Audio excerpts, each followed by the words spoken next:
सर्दियों के बाद वसंत की पहली किरणें मुल्ला नसरुद्दीन के गांव अकीसीर पर एक सुनहरी चादर की तरह फैल रही थीं।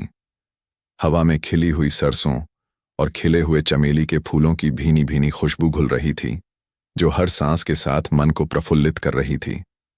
मुल्ला नसरुद्दीन, जिनकी दाढ़ी उनकी बुद्धिमत्ता और अनुभव की तरह ही घनी और सफ़ेद हो चली थी, अपने छोटे से आंगन में खड़े थे। उनकी आंखें, जो अक्सर शरारत और गहरी सोच का संगम होती थीं, आज सुबह एक विशेष चमक ली हुए थीं। उनके बगल में उनका वफादार साथी गधा शम्मी खड़ा था। शम्मी कोई साधारण गधा नहीं था। वह मुल्ला के परिवार का एक अभिन्न अंग था, एक भरोसेमंद मित्र जिसने अनगिनत बार मुल्ला को गांव के कामों में मदद की थी, खेतों से फसल ढोई थी और बाजार तक का सफर तय किया था। शम्मी का रंग भूरा था, उसकी आंखें बड़ी और कोमल थीं, और उसके कान, जो अक्सर आसपास की हर फुसफुसाहट को पकड़ने के लिए सतर्क रहते थे, आज सुबह धूप में चमक रहे थे। वह मुल्ला के करीब खड़ा था, कभी कभी अपने सिर को मुल्ला के घुटने से रगड़ता, एक मूक स्नेह का प्रदर्शन करता। आज मुल्ला ने बाजार जाने का फैसला किया था। उन्हें कुछ जरूरी मसाले, कपड़े के कुछ थान और सबसे बढ़कर गांव के नए इमाम के लिए एक खास तरह की जैतून का तेल खरीदना था। यह कोई साधारण बाजार का दिन नहीं था। यह एक ऐसा दिन था जब मुल्ला ने अपने भीतर एक अजीब तरह का गर्व महसूस किया था। शम्मी, उनका गधा, हाल ही में बीमारी से उबरकर पूरी तरह स्वस्थ हो गया था। उसकी त्वचा पहले से भी ज्यादा चमकदार लग रही थी और उसकी चाल में एक नई ऊर्जा थी। मुल्ला को शम्मी पर बहुत गर्व था और वह चाहता था कि बाजार के लोग भी उसके स्वस्थ और सुंदर गधे को देखें। शम्मी, मुल्ला ने अपनी गद्दी की गर्दन पर प्यार से थपथपाते हुए कहा, आज हम बाजार चलेंगे। तुम बहुत अच्छे लग रहे हो मेरे दोस्त। शम्मी ने एक लंबी गहरी सांस ली, जैसे वह अपने मालिक के शब्दों को समझ रहा हो। मुल्ला के मन में एक सरल सा विचार था।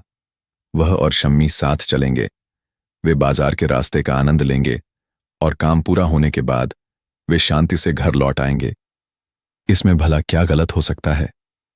मुल्ला ने अपनी लंबी छड़ी उठाई, अपने सिर पर अपनी पुरानी थोड़ी तिरछी टोपी ठीक की और शम्मी की लगाम थाम ली। वे गांव की धूल भरी संकरी गली से होते हुए मुख्य रास्ते पर निकले। सूरज की किरणें पेड़ों की पत्तियों से छनकर नीचे आ रही थीं और चिड़ियों की चहचहाहट से वातावरण गूंज रहा था। मुल्ला धीरे धीरे चल रहे थे। शम्मी उनके बगल में एक आज्ञाकारी साथी की तरह कदम से कदम मिला रहा था। मुल्ला के दिल में आज एक खास तरह की शांति और आत्मविश्वास था। उन्हें लगा कि यह एक परिपूर्ण दिन की शुरुआत है। अध्याय 2, पहली मुठभेड़। अरे, यह क्या मूर्खता है! जैसे ही मुल्ला और शम्मी गांव की सीमा से बाहर निकले और बाजार की ओर जाने वाले मुख्य मार्ग पर पहुंचे, उन्हें दूर से कुछ लोग आते हुए दिखाई दिए। ये गांव के कुछ किसान थे जो अपने खेतों से काम खत्म कर शहर की ओर जा रहे थे। उन्होंने मुल्ला को देखा, उनके बगल में खड़े शम्मी को देखा और फिर खुद मुल्ला को देखा, जो पैदल चल रहे थे। पहला किसान, जिसका नाम इब्राहिम था, एक अनुभवी और थोड़ा कठोर स्वभाव का आदमी था। उसकी नजरें सीधे मुल्ला पर पड़ीं। अरे, देखो तो जरा, इब्राहिम ने अपने साथी अली से फुसफुसाते हुए कहा, लेकिन इतनी जोर से कि मुल्ला आराम से सुन सकें। यह मुल्ला नसरुद्दीन है। कितना अजीब आदमी है। अली एक युवा और उत्साही किसान था, जिसने अपनी नई दाढ़ी पर हाथ फेरा। अजीब क्यों इब्राहिम भाई? अजीब नहीं तो क्या है? इब्राहिम ने अपनी आंखों को सिकोड़ते हुए कहा, देखो इसके गधे को, कितना हट्टा कट्टा और मजबूत है। ऐसा गधा तो 2 आदमियों का वजन उठा सकता है। और यह मुल्ला क्या कर रहा है? खुद पैदल चल रहा है, अपनी टांगों को थका रहा है, जबकि इसका गधा खाली चल रहा है। यह तो शुद्ध मूर्खता है। गधा किस काम का अगर उस पर बैठा ही न जाए। मुल्ला ने यह बातें सुनी।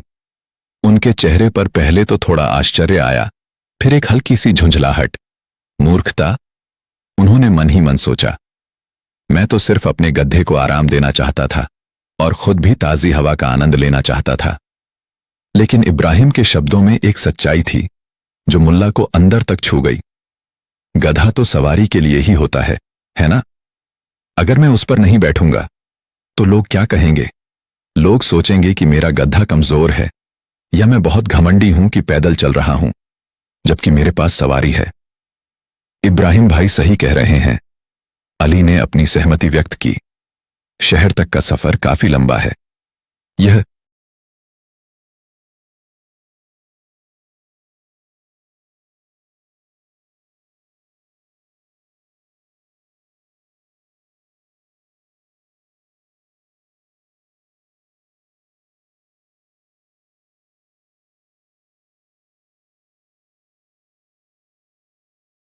जिसका नाम हाफिज था, जिसके चेहरे पर जीवन भर की धूप और हवा की लकीरें खींची हुई थीं, अपनी दाढ़ी खुजाते हुए बोला, देखो तो जरा, यह मुल्ला नसरुद्दीन है। हमेशा अपनी बुद्धिमत्ता के लिए जाने जाते हैं, पर आज यह क्या कर रहे हैं? एक युवा चरवाहा, करीम, जो थोड़ा चंचल स्वभाव का था, हंसते हुए बोला, हाँ हाफिज चाचा, मुझे लगता है कि मुल्ला आज अपनी अक्ल घर भूल आए हैं। ये देखो, इनके पास इतना शानदार गड्ढा है और ये खुद पैदल चल रहे हैं, अपने पैरों को थका रहे हैं। ये कैसा पागलपन है? हाफिज ने सिर हिलाया। पागलपन नहीं तो और क्या है? गधा किस काम का अगर वह सवारी न करे? भगवान ने गधों को इसलिए बनाया ताकि मनुष्य उन पर सवारी कर सकें और उनका बोझ उठा सकें। यह तो गधे की बेइज्जती है कि वह खाली चल रहा है। करीम ने अपनी सहमति व्यक्त की। बेशक हाफिज चाचा, अगर मैं इसकी जगह होता तो मैं आराम से गद्दे पर बैठकर जाता। बाजार का सफर कोई छोटा नहीं है। मुल्ला ने यह सब सुना। उनका माथा फिर ठनका।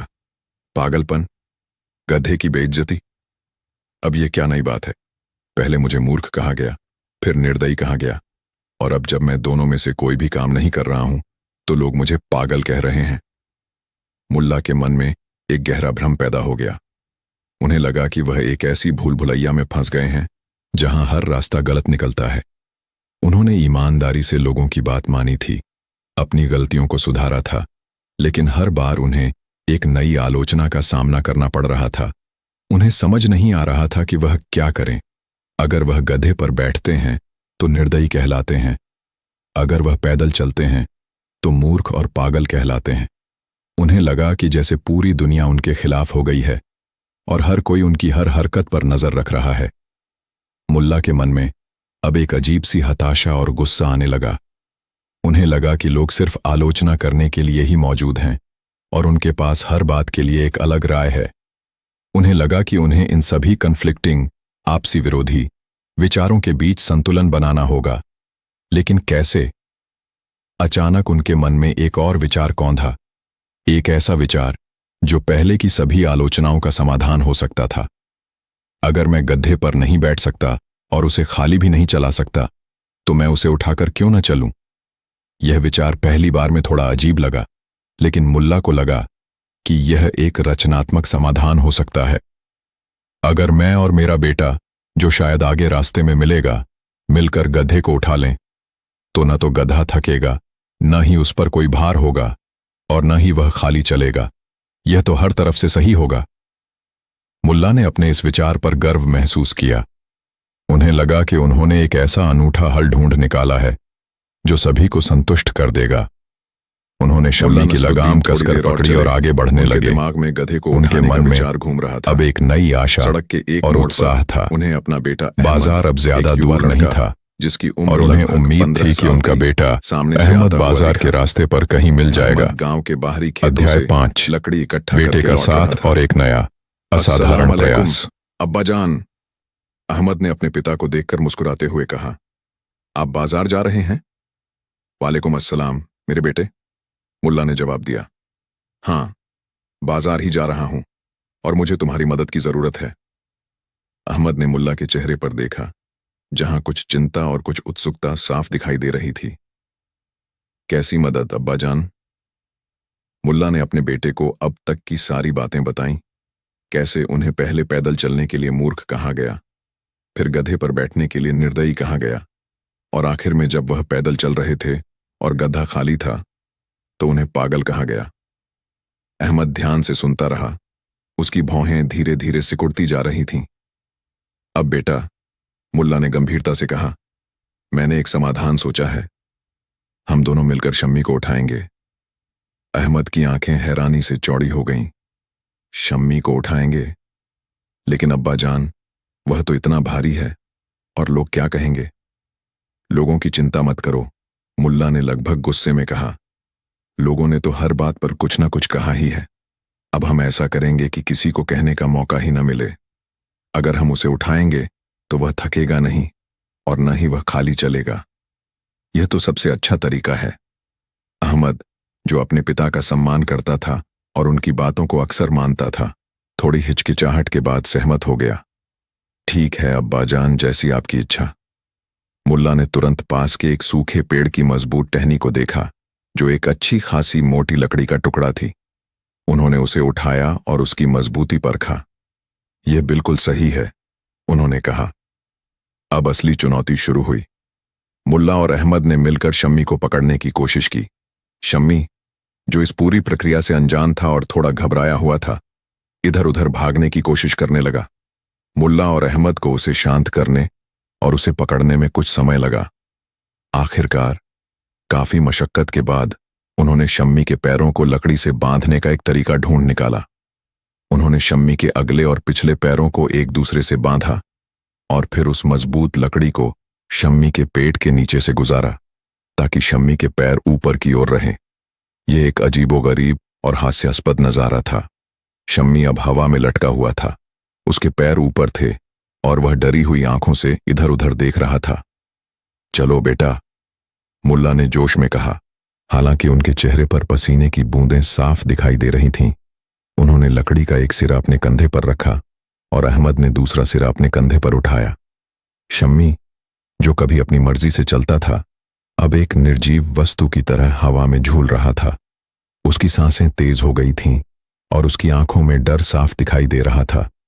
मुल्ला और अहमद अपने कंधों पर लकड़ी और गड्ढे का बोझ उठाए हुए धीरे धीरे बाजार की ओर बढ़ने लगे। यह काम बेहद मुश्किल था। गड्ढे का वजन उम्मीद से कहीं ज्यादा था और लकड़ी उनके कंधों पर चुभ रही थी। मुल्ला और अहमद दोनों हाँफ रहे थे, लेकिन मुल्ला के चेहरे पर एक दृढ़ संकल्प था। उन्हें विश्वास था कि इस बार उन्होंने एक ऐसा तरीका ढूंढ निकाला है जिस पर कोई भी उंगली नहीं उठा पाएगा। वे बाजार के मुख्य प्रवेश द्वार की ओर बढ़े, जहां हमेशा लोगों की भीड़ रहती थी। मुल्ला के मन में एक अजीबोगरीब संतोष था। उन्होंने हर किसी की बात मानी थी, हर आलोचना का समाधान किया था, और अब वह दुनिया को यह दिखाने जा रहे थे कि वह कितने समझदार हैं। लेकिन उन्हें यह नहीं पता था कि आने वाला नजारा उनके सभी विश्वासों को हमेशा के लिए बदल देगा। अध्याय 6। बाजार का तमाशा, हंसी, मजाक और अपमान। जैसे ही मुल्ला नसरुद्दीन और उनके बेटे अहमद अपने कंधों पर लटके हुए शम्मी गद्दे को लेकर बाजार के मुख्य प्रवेश द्वार पर पहुंचे, लोगों की नजरें तुरंत उन पर पड़ गईं। बाजार, जो हमेशा चहल पहल और शोरगुल से भरा रहता था, एक पल के लिए शांत हो गया। फिर एक अजीब सी खामोशी के बाद लोगों में फुसफुसाहट शुरू हुई, जो धीरे धीरे हंसी और मजाक में बदल गई। देखो देखो जरा, यह क्या नजारा है, एक सब्जी बेचने वाले ने अपनी आवाज तेज करते हुए कहा, और उसकी हंसी पूरे बाजार में गूंज उठी। एक बूढ़ी औरत, जिसने अपनी लंबी उम्र में कई अजीब चीजें देखी थीं, अपने सिर पर हाथ फेरते हुए बोली, है अल्लाह, मैंने अपनी पूरी जिंदगी में ऐसा पागलपन कभी नहीं देखा। गधे को उठाकर ले जा रहे हैं। एक युवा लड़का, जिसकी आंखों में शरारत भरी थी, चिल्लाया, गधे पर बैठो, गधे पर, या उसे चलने दो, यह कैसा तमाशा है। लोगों की भीड़ चारों ओर से उन्हें घेरने लगी। मुल्ला और अहमद, जो पहले से ही गधे के भारी बोझ तले दबे हुए थे, अब लोगों की हंसी, उनके मजाक और उनकी चुभती हुई टिप्पणियों से और भी ज्यादा बोझिल हो गए। हर तरफ से आवाजें आ रही थीं, देखो तो इन मूर्खों को, गधा भी इनसे ज्यादा समझदार है। इन्हें तो कोई सर्कस में भर्ती कर लेना चाहिए। क्या जमाना आ गया है, अब गधे भी पैदल नहीं चलते, उन्हें उठाना पड़ता है। कौन हैं ये लोग? लगता है किसी पागल खाने से भाग आए हैं। मुल्ला का दिल तेजी से धड़क रहा था। उनके कान शर्म से लाल हो गए थे। उन्होंने उम्मीद की थी कि लोग उनकी बुद्धिमत्ता और इस अनूठे समाधान की सराहना करेंगे, लेकिन इसके बजाय उन्हें सिर्फ हंसी और मजाक मिल रहा था। उनके कंधों पर गड्ढे का बोझ अब और भी ज्यादा भारी लगने लगा था, और हर हंसी, हर टिप्पणी उनके दिल पर एक चोट की तरह लग रही थी। अहमद, जो अभी युवा था और इतनी शर्मिंदगी का आदी नहीं था, अपने पिता की ओर डरी हुई आंखों से देख रहा था। उसके चेहरे पर उदासी और अपमान साफ दिखाई दे रहा था। अब्बा जान, उसने फुसफुसाते हुए कहा, हमें यह छोड़ देना चाहिए, यह बहुत अपमानजनक है। मुल्ला ने जवाब देने की कोशिश की, लेकिन उनके मुंह से कोई शब्द नहीं निकला। उनके मन में एक अजीब सी निराशा और गुस्सा भर गया था। उन्होंने हर किसी की बात मानी थी, हर किसी को खुश करने की कोशिश की थी, और अंत में उन्हें सिर्फ मजाक और अपमान मिला था। उन्हें लगा कि उन्होंने खुद को एक मजाक का पात्र बना लिया है। शम्मी, बेचारा गधा, हवा में झूलता हुआ इस पूरे हंगामे से और भी ज्यादा डर गया था। वह अपने पैरों को हिलाने की कोशिश कर रहा था और उसकी आंखें घबराहट से भरी हुई थीं। एक पल के लिए शम्मी जोर से हिनहिनाया और फिर अचानक उसने अपनी पूरी ताकत लगाकर अपने बंधे हुए पैरों को झटका दिया। लकड़ी, जो पहले से ही मुल्ला और अहमद के कंधों पर तनाव में थी, इस झटके से टूट गई। शम्मी धड़ाम से जमीन पर गिर पड़ा और उसकी रस्सियां खुल गईं। वह तुरंत उठकर भीड़ से दूर भागने लगा।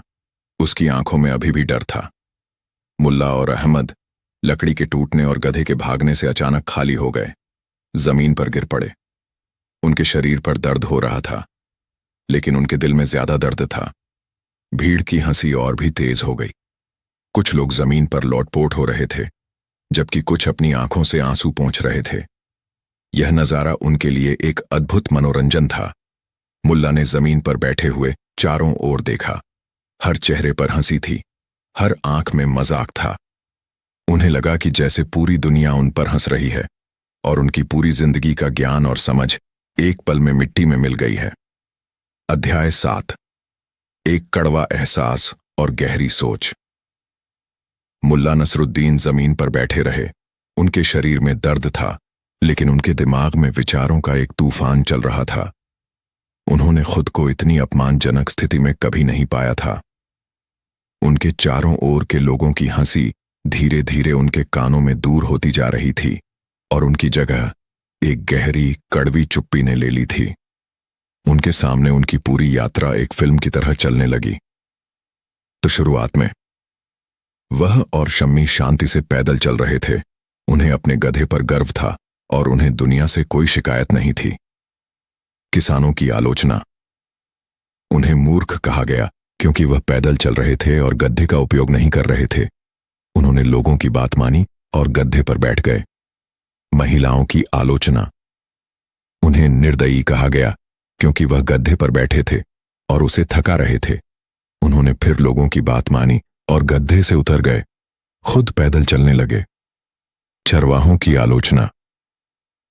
उन्हें पागल कहा गया क्योंकि वह पैदल चल रहे थे और मानवान उन्होंने अपने बेटे के साथ मिलकर गधे को उठाया, यह सोचकर कि यह सबसे सही तरीका होगा, लेकिन इसके बजाय उन्हें सबसे ज्यादा हंसी और मजाक का सामना करना पड़ा। मुल्ला के दिमाग में यह सवाल बार बार गूंज रहा था। मैंने हर किसी की बात मानी, हर किसी को खुश करने की कोशिश की, लेकिन फिर भी अंत में मैं सबसे बड़ा मूर्ख साबित हुआ। मैंने हर नियम तोड़ा, हर बात बदली, सिर्फ इसलिए कि लोग मुझसे नाराज न हों। लेकिन नतीजा क्या निकला? मैं लोगों के लिए एक मजाक का पात्र बन गया। उनके भीतर एक अजीब सी थकान और हताशा थी। उन्हें लगा कि वह इस दुनिया में कभी भी हर किसी को खुश नहीं कर सकते। ऐसा करना असंभव है। हर व्यक्ति की अपनी राय होती है और ये राय अक्सर एक दूसरे के विपरीत होती है। अगर आप एक की सुनते हैं तो दूसरे को नाराज करते हैं। अगर आप दूसरे की सुनते हैं तो पहले को नाराज करते हैं। और अगर आप हर किसी को खुश करने की कोशिश करते हैं तो आप खुद को ही खो देते हैं, अपनी पहचान खो देते हैं और अंत में आप किसी को भी खुश नहीं कर पाते।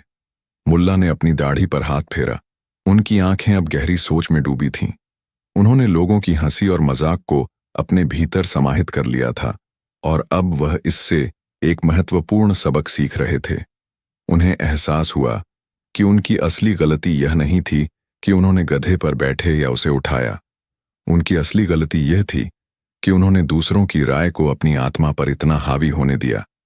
उन्होंने अपनी अंतरात्मा की आवाज को अनसुना कर दिया, अपनी समझ पर भरोसा नहीं किया और दूसरों की अपेक्षाओं के जाल में फंस गए। उन्हें याद आया कि जब वह और शम्मी पहली बार बाजार के लिए निकले थे तो उनके मन में कितनी शांति और गर्व था। वह तब खुश थे। उन्होंने लोगों की बातों को सुनकर वह शांति और खुशी खो दी। उन्होंने दूसरों की आंखों से खुद को देखने की कोशिश की और इस प्रक्रिया में उन्होंने अपनी खुद की नजर खो दी। मुल्ला ने एक गहरी, लंबी सांस ली। उनके मन में अब कोई गुस्सा नहीं था, कोई निराशा नहीं थी।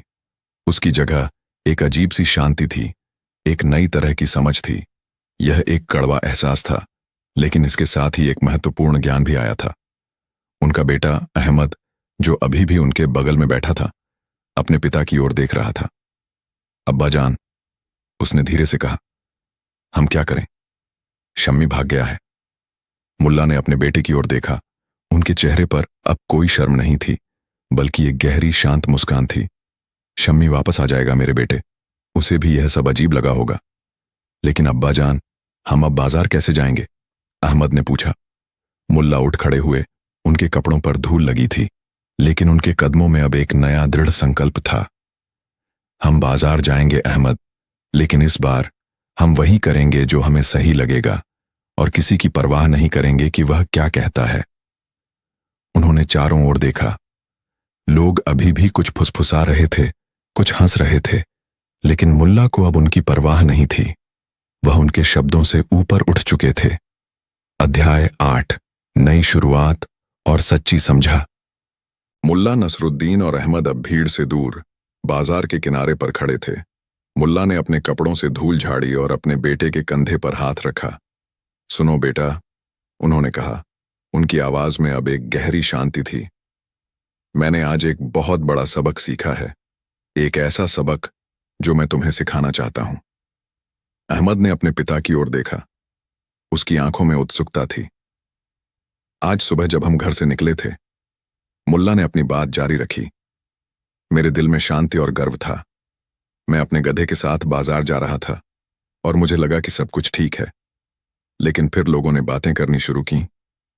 उन्होंने अहमद को पूरी कहानी फिर से सुनाई, इस बार एक शांत और विचारशील स्वर में, बिना किसी कड़वाहट के। मैंने हर किसी की बात मानी अहमद। जब उन्होंने मुझे पैदल चलने के लिए मूर्ख कहा तो मैं गद्दे पर बैठ गया। जब उन्होंने मुझे गद्दे पर बैठने के लिए निर्दयी कहा तो मैं उतर गया। जब उन्होंने मुझे गद्दे को खाली चलाने के लिए पागल कहा तो मैंने उसे उठाने की कोशिश की। और अंत में जब हम दोनों मिलकर गद्दे को उठा रहे थे तो भी लोगों ने हम पर हंसा और हमारा मजाक उड़ाया। मुल्ला ने अपनी बात खत्म की और एक गहरी सांस ली। तो इसका क्या मतलब है अब्बा जान? अहमद ने पूछा। इसका मतलब यह है मेरे बेटे, मुल्ला ने अपने बेटे की आंखों में देखते हुए कहा, कि तुम इस दुनिया में कभी भी सबको खुश नहीं कर सकते। ऐसा करना असंभव है।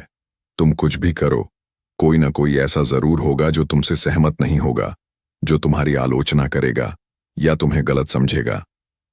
अगर तुम दूसरों की राय पर चलते रहोगे, मुल्ला ने समझाया, तो तुम अपनी ही राह से भटक जाओगे। तुम अपनी पहचान खो दोगे, अपनी आत्मा खो दोगे। तुम हमेशा दूसरों की उम्मीदों पर खरा उतरने की कोशिश करते रहोगे और इस प्रक्रिया में तुम कभी भी खुद को खुश नहीं कर पाओगे। तो हमें क्या करना चाहिए अब्बा जान? अहमद ने पूछा, क्योंकि यह उसके लिए एक नई सोच थी। हमें वही करना चाहिए जो हमारी अंतरात्मा हमें बताती है, मुल्ला ने जवाब दिया। हमें अपने दिल की सुननी चाहिए, अपनी समझ पर भरोसा करना चाहिए। अगर हमें लगता है कि हम सही काम कर रहे हैं तो हमें दूसरों की बातों की परवाह नहीं करनी चाहिए। यह सच है कि हमें दूसरों की राय सुननी चाहिए, उनसे सीखना चाहिए, मुल्ला ने आगे कहा। लेकिन हमें उन्हें अपने ऊपर हावी नहीं होने देना चाहिए। हमें अपने सिद्धांतों पर अडिग रहना चाहिए। तभी उन्होंने देखा कि शम्मी, जो भाग गया था, अब धीरे धीरे वापस आ रहा था। वह थोड़ा सहमा हुआ था, लेकिन उसने मुल्ला और अहमद को पहचान लिया। मुल्ला मुस्कुराए, देखो वह आ गया। शम्मी उनके पास आया और अपनी गर्दन को मुल्ला के हाथ से रगड़ने लगा, जैसे वह माफी मांग रहा हो या सांत्वना दे रहा हो। मुल्ला ने प्यार से उसकी गर्दन पर हाथ फेरा।